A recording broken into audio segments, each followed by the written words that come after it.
Hello अस्सलाम वालेकुम friends, surveys encyclopedia में आपको खुशामदीद कहते हैं। आज हम डिस्कस कर रहे हैं साइंस का लेक्चर नंबर 11, जिसमें मैं 20 सवालात आपके साथ डिस्कस करूंगा, इसलिए आप लेक्चर कंप्लीट सुनिए और लास्ट में जो MCQ है उसका भी आंसर आप कमेंट करके मुझे बता सकते हैं।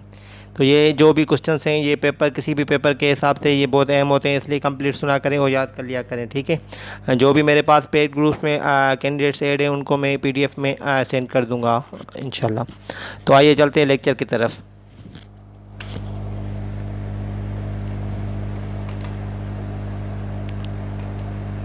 आज का पहला सवाल है, आब हवा के लिहाज से ज़मीन कितने जोन्स में है? कितने जोन्स में है, ठीक है। तो आब हवा किसको कहते हैं? क्लाइमेट को कहते हैं। क्लाइमेट मीन्स आब हवा। आब हवा के लिहाज से ज़मीन कितने जोन्स मतलब कितने जोन में डिवाइड की गई है? तो इसका आंसर आप देख लें पहले। आंसर है 3, ठीक है। आब हवा क्लाइमेट के हिसाब से जो ज़मीन है जो हमारी ज़मीन है वो 3 हिसाब से डिवाइड की गई है। तो उन तीनों के नाम देख लें आप। एक है ट्रॉपिकल रीजन, जो गर्म होता है ज़्यादातर, उस पर जो सूरज की रोशनी डायरेक्ट पड़ती है। दूसरी होती है टेम्परेट, जिस पे मॉडरेट टेम्परेचर मतलब दरमियाना टेम्परेचर उधर रहता है। और जो पोलर रीजन है तीसरा, पोलर रीजन में ठंड ज़्यादा होती है, ठीक है। पोलर रीजन में क्या होती है? ठंड ज़्यादा होती है। आपको मैं एक इमेज शो कर देता हूँ, ये आप अपने पास देख लें। ये देखें, ये मैंने गूगल से ली हुई इमेज है एक। तो इसमें क्या है कि ये ट्रॉपिकल रीजन है, देखें ये ट्रॉपिकल जोन और ये भी ट्रॉपिकल जोन है, ठीक है।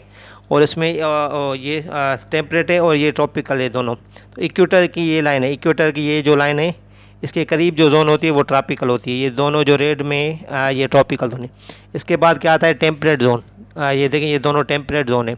और पोलर जोन क्या होते हैं? जो कि पोल पे होती है। पोल पे ठंड ज़्यादा होती है इसलिए क्योंकि वो पोलर जोन होती है। पोल पे ज़्यादातर ठंड होती है दोनों तरफ, ठीक है। तो पाकिस्तान कहाँ पे? पाकिस्तान देखें वो इस रीजन में वाक़ई है।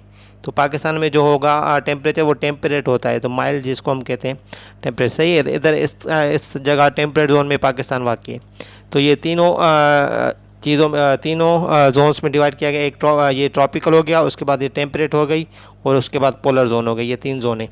इसके बाद अगला सवाल देखते हैं।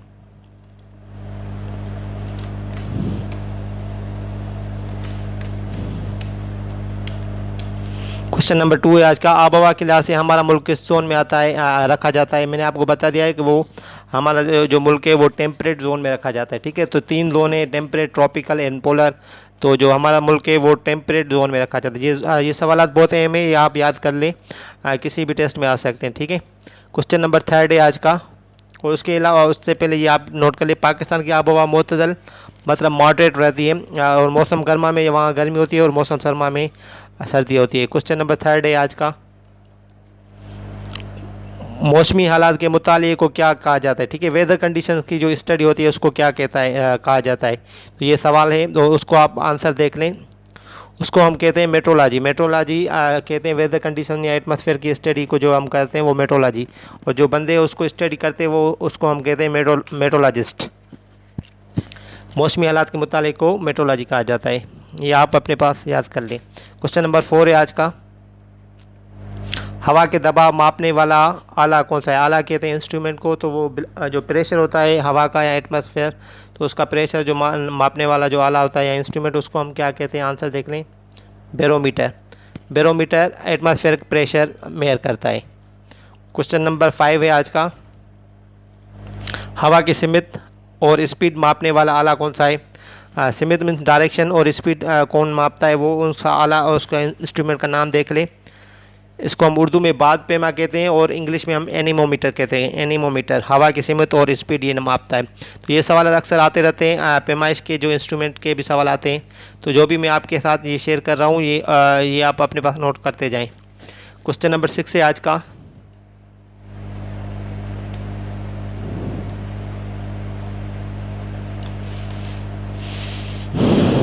बारिश के मिकदार मापने का आला कौन सा है? बारिश के मिकदार जो मापता है उसका आले का नाम है बारिश पैमा, या जिसको हम रेन गेज कहते हैं इंग्लिश में। क्वेश्चन नंबर 7,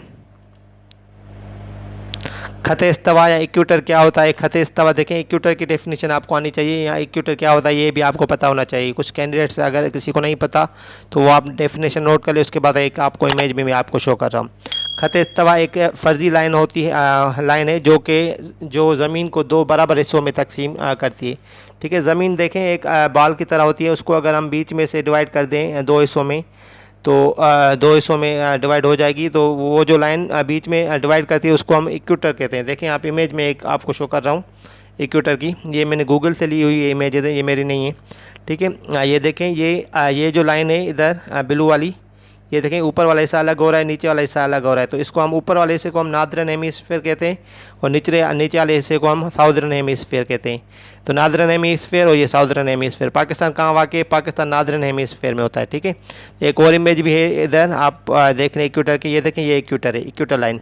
इक्वेटर लाइन क्या होती है, ज़मीन को दो हिस्सों में मुकम्मल मतलब दो पार्ट्स में डिवाइड करती है। देखें ये बीच में है बिल्कुल लाइन ये, तो ऊपर वाले इलाके अलग हो जाएंगे, नीचे वाले इलाके अलग हो जाएंगे। तो पाकिस्तान नादरन हेमिस्फीयर में, आप ये भी नोट कर लें, पाकिस्तान नादरन हेमिस्फीयर में होता है। ठीक है, क्वेश्चन नंबर 8 की तरफ चलते हैं।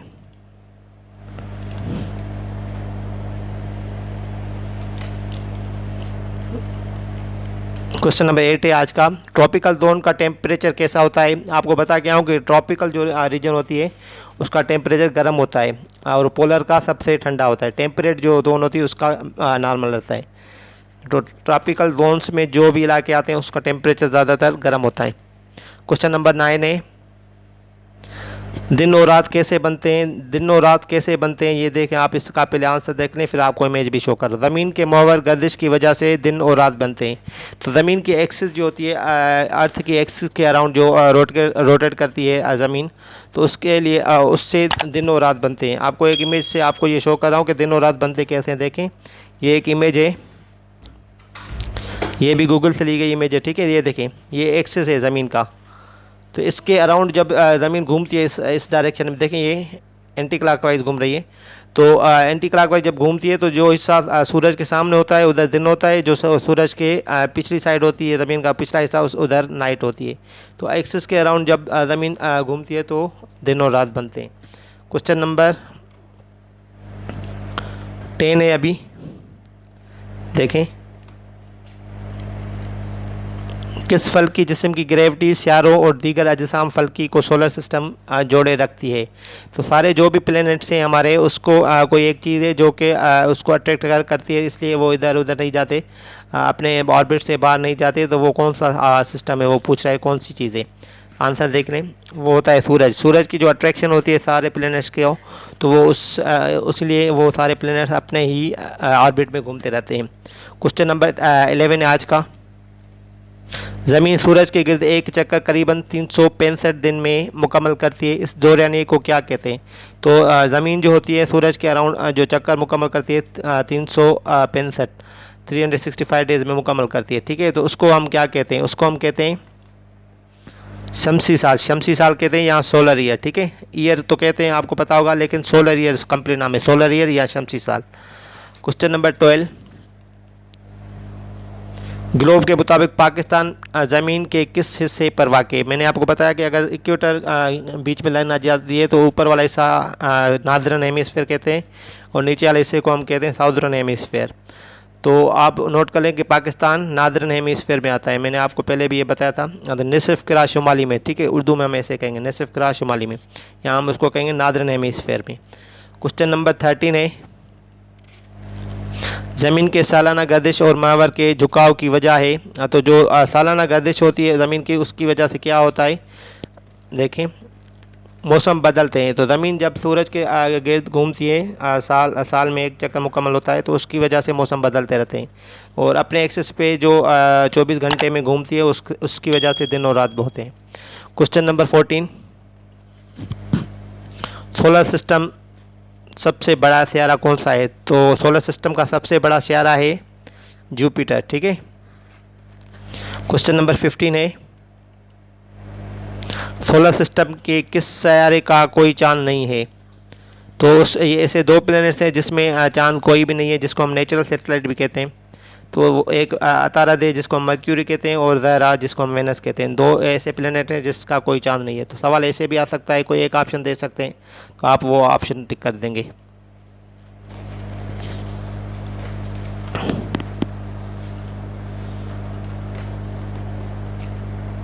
क्वेश्चन नंबर 16 है, सूरज के करीब तरीन सैयारा कौन सा है? तो सूरज के करीब तरीन सैयारा है मर्क्यूरी, ठीक है, मरकरी। क्वेश्चन नंबर 17, ज़मीन पर हरारत और रोशनी का सबसे बड़ा दरिया कौन सा है? तो ज़मीन पर हरारत या जिसको हम हीट कहते हैं वो सबसे बुनियादी दरिया भी हम उसको कहते हैं, और बड़ा दरिया भी कहते हैं, उसको हम कहते हैं सूरज।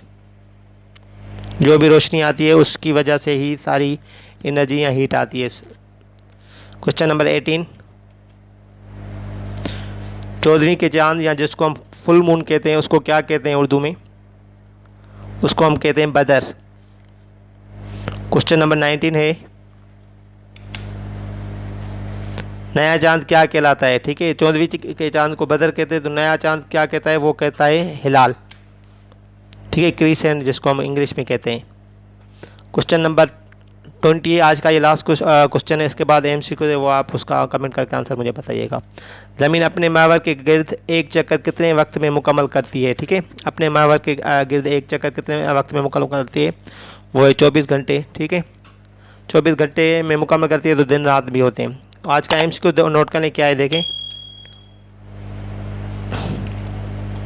इनमें से कौन सा सैयारा ज़मीन के करीब तरीन है? सूरज के करीब तरीन आपको मैंने बताया था, लेकिन ज़मीन के करीब तरीन कौन सा सैयारा अतारत है? इसका ऑप्शन एक मर्क्यूरी है, दूसरा ऑप्शन है ज़हरा या वेनस, तीसरा ऑप्शन है मरीख या जिसको मार्स कहते हैं, और 4 ऑप्शन है चांद।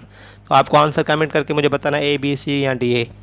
उसके अलावा अगर आपने मेरे चैनल सर्वेज एनसाइक्लोपीडिया को सब्सक्राइब नहीं किया तो सब्सक्राइब करें। मेरा पेज भी आप लाइक कर सकते हैं, वहाँ पे मैं नोट्स वगैरह शेयर करता रहता हूँ। अगर आपको मेरे पेड ग्रुप्स में ऐड होना है तो आप मेरे व्हाट्सएप पे मैसेज करके मुझसे कांटेक्ट कर सकते हैं। तो आप अपना ख्याल रखिएगा, शुक्रिया, अल्लाह हाफ़िज़।